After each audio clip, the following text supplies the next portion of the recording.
In this impermanent world of human existence, each one of us has, at least once, faced the struggles of life.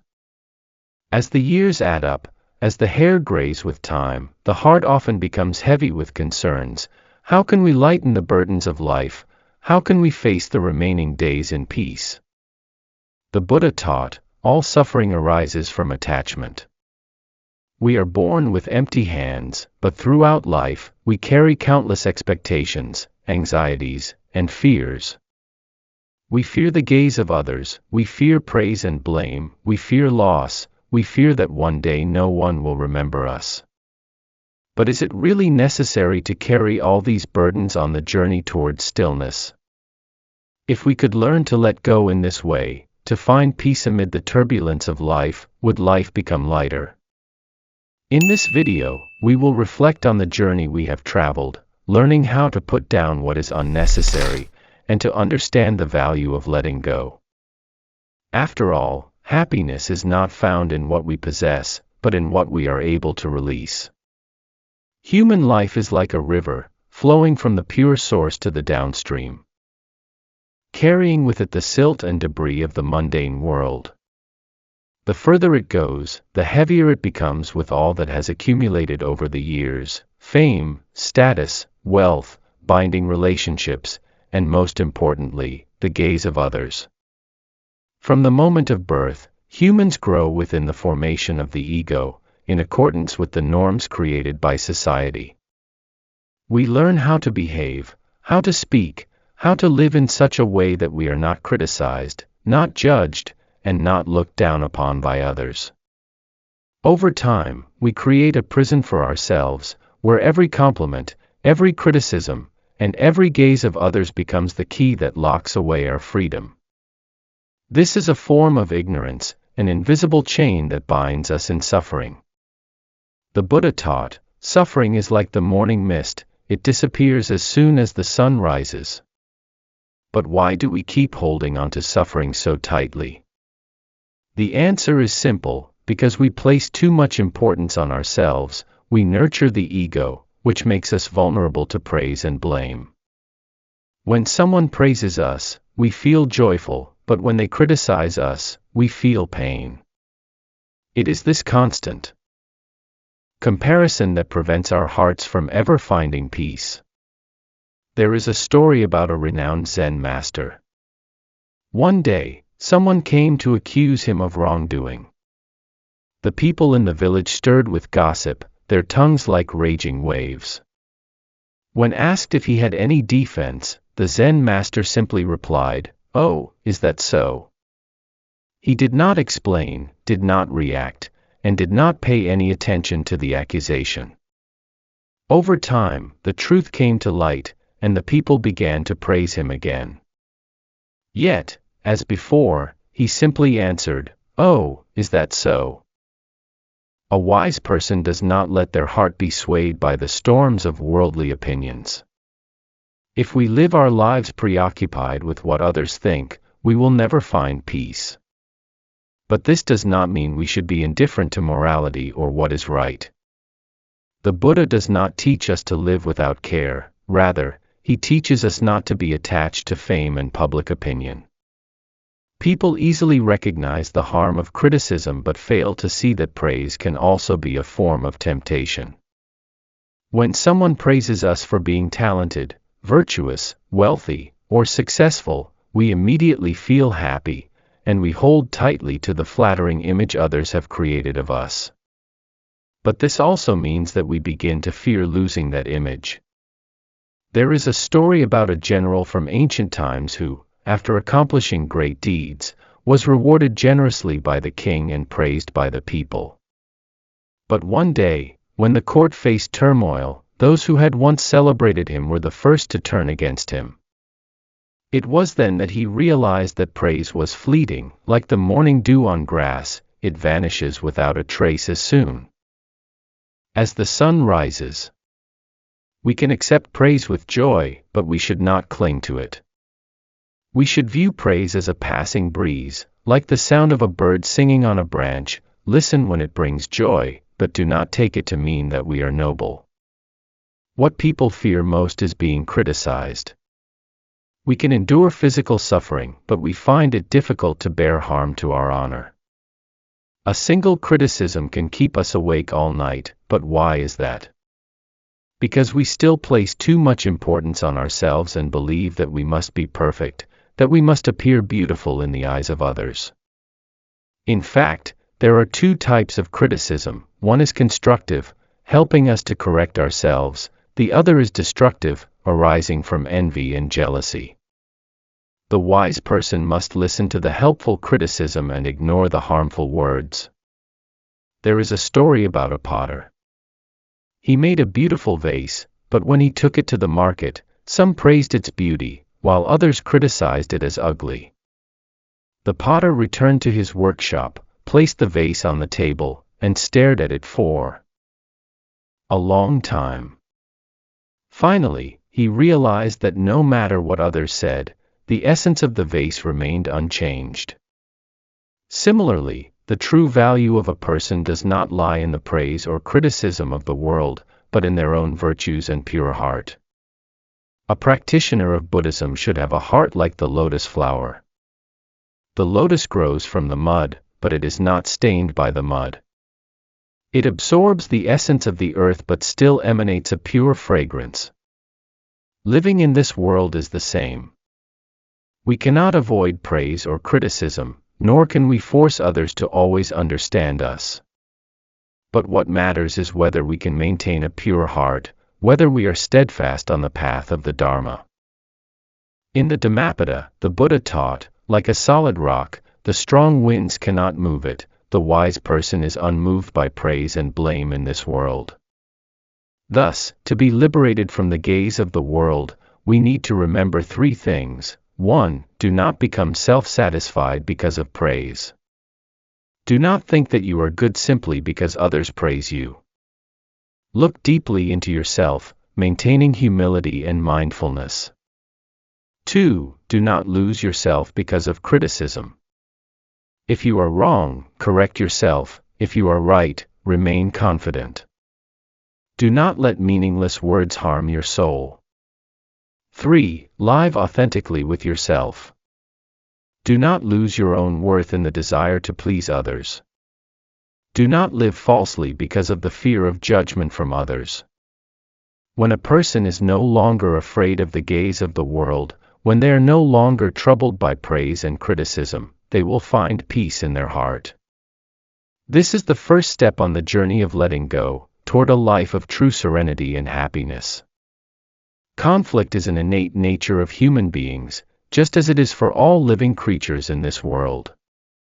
From childhood, we are taught to struggle, to argue in defense of what we believe is right. As we grow older, this struggle grows more intense, not only in words, but also in thoughts and actions. Society often deems the stronger, the one who wins the argument, the one who subdues others, to be the victor. But have we ever asked ourselves, does this victory truly bring peace, or does it simply cause exhaustion, deplete our energy, and foster more anger and attachment to the self? The Buddha taught that as long as the mind clings to winning or losing, to right or wrong, it remains trapped in the cycle of suffering, unable to attain true peace. In the Kyoto Tea Ceremony Hall, there is a calligraphy that reads, "The struggle for dominance, both sides lose." A simple phrase, yet it holds a profound truth. Does the victor truly savor the joy of winning, or do they carry the wounds within their heart? Does the defeated truly lose, or is it simply a letting go, a preservation of inner peace? Look to nature, where invisible laws unfold endlessly. Two deer fight over a stream of water, the victor, exhausted, and the defeated, dead, while the stream continues to flow, unaffected by the battle. Humans are much the same, caught in endless, fruitless struggles.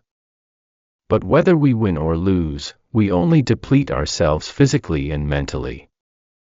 A wise person never wastes their energy on things unworthy, for they understand that not every battle needs to be fought, not every contest needs to be determined. When faced with slander, they choose silence, not out of fear or avoidance, but because they know that words cannot change the hearts of others and will only add to discord. When faced with insult, they do not become angry, for they understand that anger harms themselves first, before it can affect others. When misunderstood, they do not strive to explain, for they know that time and karma will reveal the truth.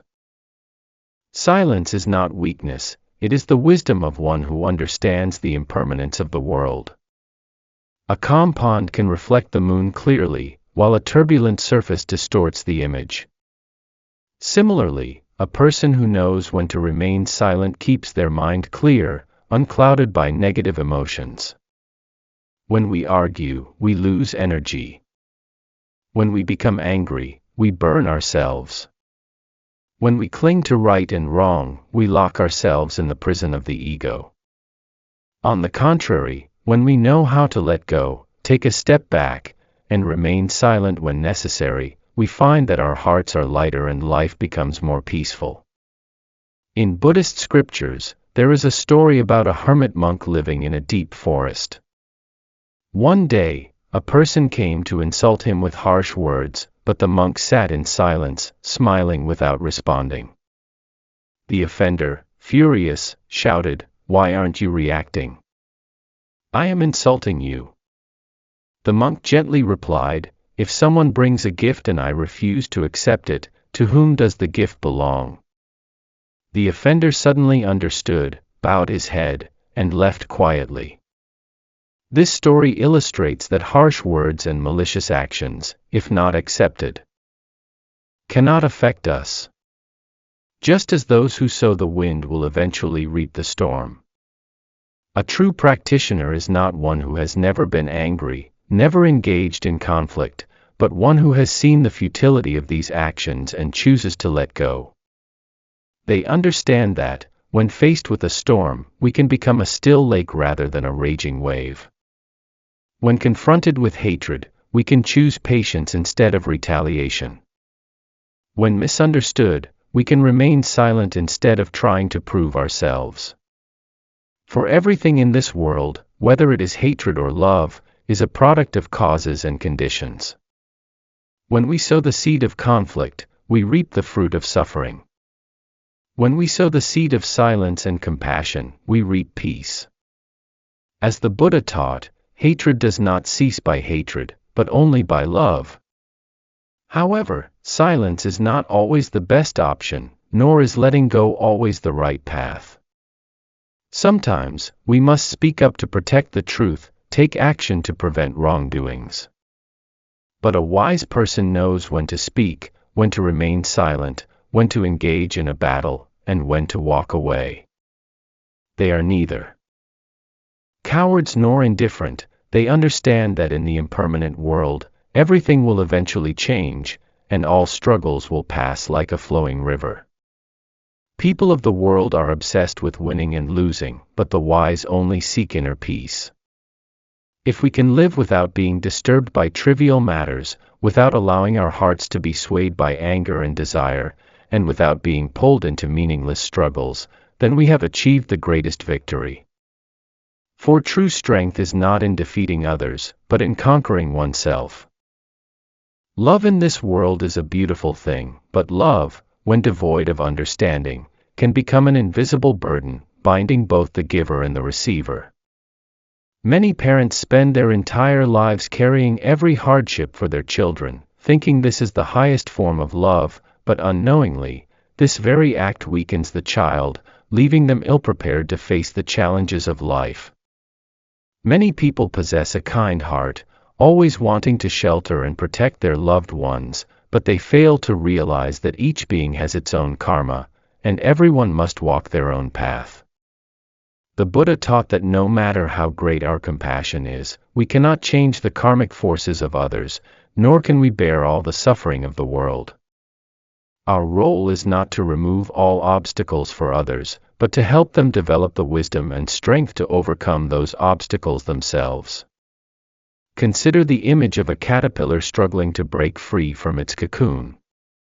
A compassionate person witnessing this struggle might take scissors and cut the cocoon, allowing the butterfly to emerge more easily. But they fail to understand that this very struggle is what strengthens the butterfly's wings, giving it the power to fly. When the butterfly is denied the opportunity to struggle, its wings remain weak, incapable of soaring in the vast sky. Likewise, if humans are not allowed to face their own trials, if someone else is always carrying their burdens, they will never mature, and they will never understand the value of perseverance and self-reliance. A mother may, out of love, clear the path and remove all obstacles for her child, but in doing so, the child forgets how to walk on their own, forgetting how to face the inevitable challenges of life. This is not love, but blind indulgence, a binding in the name of affection. Ajahn Chah once taught, "Be a shining beacon, not a storm that sweeps everything away." A beacon does not take the hands of others and lead them through the storm. Its light helps the sailors find their way, guiding them toward the right path. In the same way, if you wish to help others, do so with wisdom, with mindfulness, by imparting knowledge, not by carrying their burdens for them. A person who always stays in the shade will never understand the value of the sunlight, just as a person who is constantly protected will never learn how to face difficulty. This is why the Buddha always emphasized that each being carries their own karma. He had boundless compassion, but he did not remove anyone's karma, he only taught them how to transform their own. He did not perform miracles to relieve suffering, but showed the way for each person to walk, to free themselves. There is a story about a man who saw a nest of baby birds in a tree and, feeling sympathy, watched as the mother bird flew off in search of food, leaving the baby birds alone in the nest. The man thought he could help, so he took the baby birds home and cared for them. But the baby birds never learned how to forage for food or fly, and in the end, they could not survive. The man had acted out of compassion, but he lacked wisdom. Similarly, when we try to help someone by taking on their responsibilities, we take away the opportunity for them to grow, robbing them of the strength they need to face life on their own. Letting go does not mean indifference, but love with wisdom. A true parent does not worry about doing everything for their child, but teaches them how to care for themselves, how to stand on their own 2 feet. A true teacher does not teach everything, but guides the student to discover the truth for themselves.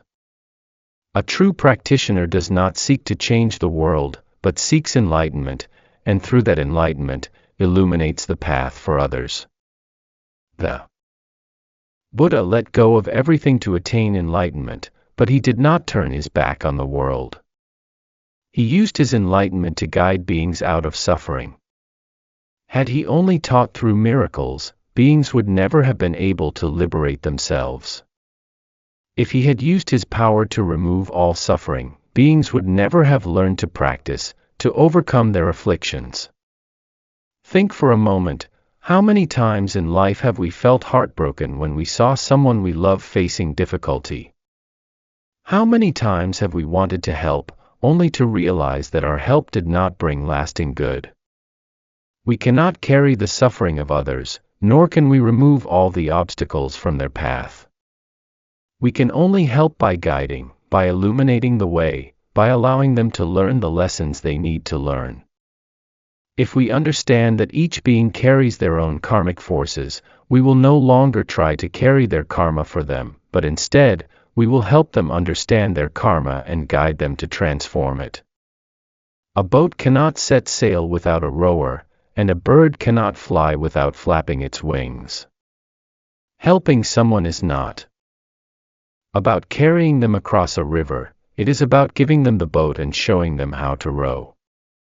A good teacher is not the one who always walks ahead of their students, but the one who helps the students become strong enough to walk on their own. True letting go is not about turning away from the world, it is understanding that the world operates according to cause and effect, karma and retribution. We cannot force everything to go our way, nor can we change anyone according to our wishes. We can only do our own duty, keep our hearts pure, and use compassion and wisdom to guide, but without attachment to the outcome. Once we understand this, we will no longer suffer because we cannot help someone as we wish, nor will we feel burdened when we see others face difficulty. We will understand that true growth only occurs when a person walks through challenges, when they themselves realize the truth. When a child learns to walk, if we always carry them in our arms, they will never learn how to walk. If we truly love them, we must let them walk on their own, even if they stumble, for each fall will teach them how to rise again. In the same way, if we truly love someone, we must not carry them throughout their lives but let them walk their own path. Only then does love truly have value. It becomes love with wisdom, not abiding in ignorance. Life, like a river, flows continuously, moving through the currents of pain and happiness, success and failure. Each one of us carries within us wounds, cracks, and unforgettable memories of the past. We have all suffered from loss, failure, unrequited love, separation, and even misunderstanding from others. These scars, in the consciousness of each individual, can remain as unhealed wounds, as enduring pain over time. However, just as an ancient ceramic vase is restored through the art of kintsugi, the cracks in both the body and the soul can become marks of maturity, deep understanding, and greater enlightenment. The teachings of the Buddha tell us that life cannot exist without suffering. Yet suffering is not meaningless. Every wound, every hardship, contains within it a lesson, a moment of awakening, an opportunity for us to realize the true value of life. The Zen master Ryokan once wrote, "Only when the moon wanes can we see the fullness of the moon." The imperfections in our lives are the very conditions that allow us to see the completeness of our own being. It is not in perfection, but in imperfection, that we can truly recognize our worth. For without darkness, how could we recognize the light? Without suffering, how could we understand happiness? Each time we face failure or pain, it is an opportunity for us to look deeply into the nature of life and realize that it is through these imperfections that we can find completeness. In Buddhism, suffering is inevitable, but the Buddha teaches that suffering is not something to fear if we know how to transform it.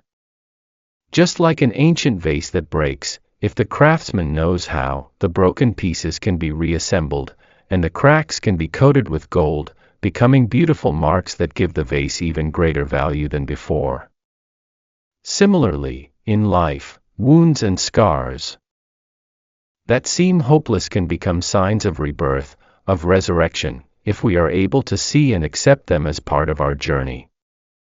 The life of each person is not a straight path, but a road with countless twists and turns, forks, happy villages, and lands of suffering.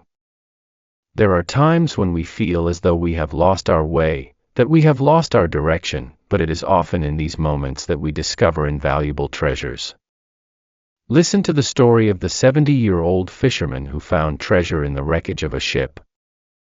It was precisely in those moments when he lost his way, when he was pushed away from shore by the stormy waves, that he stumbled upon the treasure that he would never have found without those trials. The journey of life, sometimes, is not a straight path, but one filled with winding roads and whirlpools of failure and hardship. It is in those moments of being lost that we can truly find the treasure of life, enlightenment, inner peace, and a profound understanding of life. Therefore, instead of lamenting over the past, instead of dwelling on what has been lost, let us learn to accept the present with everything it brings. Look at the autumn leaf, though it has turned yellow and is about to fall, it is still beautiful in the moment of letting go. The leaf does not regret its fall because it knows that this is its natural cycle. Every moment in life is precious, whether it is one of joy or pain, and each has its own value. Let us learn to accept and embrace the present as a gift, whether it brings pain or happiness, for both offer us valuable lessons. In Buddhist teachings, acceptance is one of the essential methods of liberation. We must learn to let go of false notions, of illusions, of concepts of right and wrong, happiness and suffering, and instead, learn to live with the present, to live in complete acceptance. Like the Udumbara flower that blooms amidst the ruins, even in the most difficult circumstances, we can still find freshness, purity, and inner peace. We cannot change the past, nor can we predict the future, but we can live fully in each moment of the present. When we stop chasing after what has passed, when we stop worrying about what is yet to come, we will find ourselves free, at peace, and happy. Every wound, every difficulty, every challenge carries within it an opportunity for us to grow and become freer. When we understand and accept this, we will no longer fear suffering, and life will become more beautiful than ever before. Each of us carries cracks in our souls, pains, and wounds, but it is these very cracks that create the unique beauty of each person. Just like the ancient vase, the golden cracks are signs of growth, resilience, and transformation in life. Do not fear difficulties, do not be sad when you fall, for these things will help us become stronger, wiser, and happier. Life is not a journey in search of perfection, it is a journey of accepting imperfection, and it is within that imperfection that we find completeness. The story of the treasure in the shipwreck is not merely about material treasure, but a lesson in searching for treasure within our own hearts.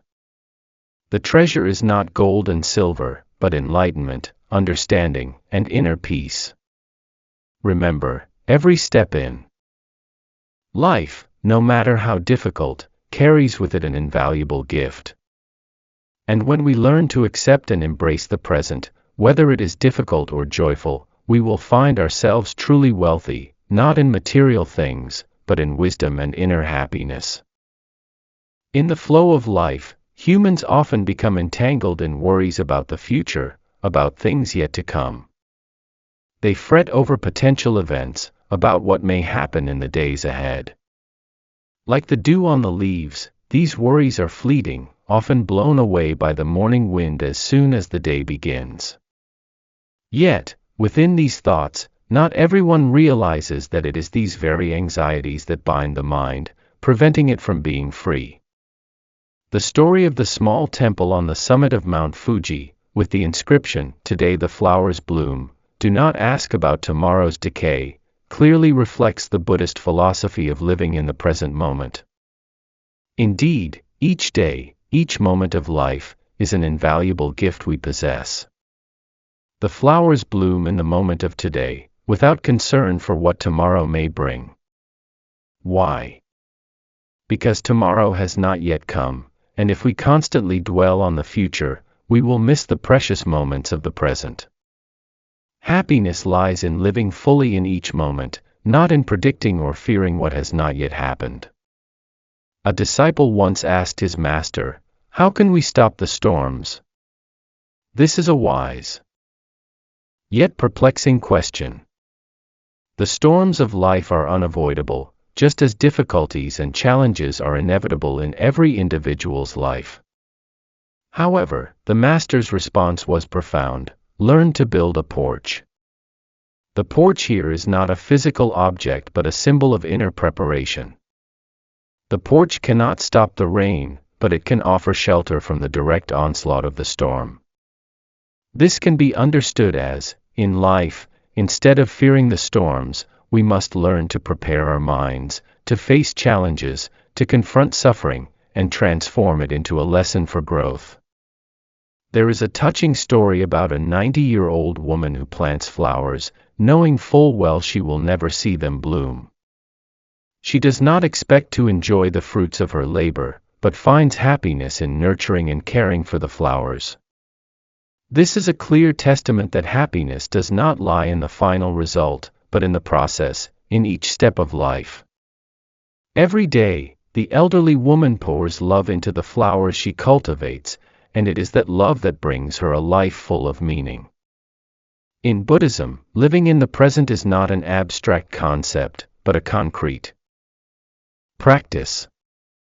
When one lives in the present, the mind is not caught up in worries about the past or the future.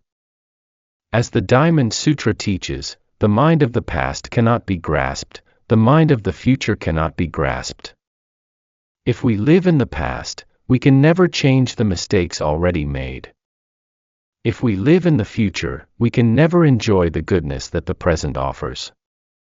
Therefore, living in the present is the key to finding true happiness. When the mind is no longer burdened by worries about the future or regrets about the past, a person experiences peace in their soul.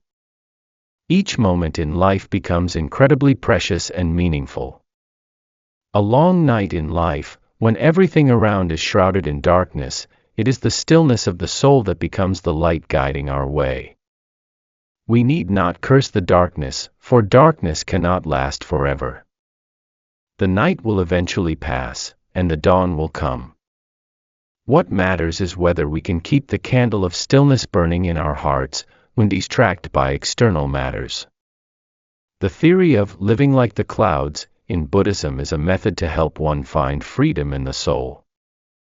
Clouds do not try to hold themselves in any one place, they simply drift with the air.